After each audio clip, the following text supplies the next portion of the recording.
Bosh. Qo'yiladi. Yeguliga tayyor bo'ldi. Qadrli obunachilar. Assalomu alaykum, jonlaring sog'mi? Omonmisizlar? Charchamasdan yangi yillarni kutib oldilaringmi? Xo'p, hozir sizlar bilan yangi bitgan qo'ramni ko'rsataman. 8 metrga 3 metr shapkasi bilan. Ichi 230 qoldi. Nechpur ketgan aytaman degandim.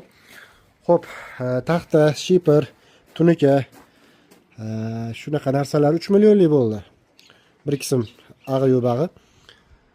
Usta puli 900 ming so'm, oyoq tagidagi shibeng 500 minglik bitta zilda olib kelinganida ortib qoldi. Xo'p, shunda 4 million 400 mingga bityapti. Yaxshimi, yomonmi? Kommentariyada yozib yuborasizlar. 8 ga 3 joy. Shu holatga kelishi ko'rib turganlaring. 8 ga 3 joy. Xudo xolasa bu yerga chiroyli zotdor sog'liqlarni olib kelib birgalikda boqamiz. Bizdan uzoqlashmanglar. Jonlaring sog' bo'lsin.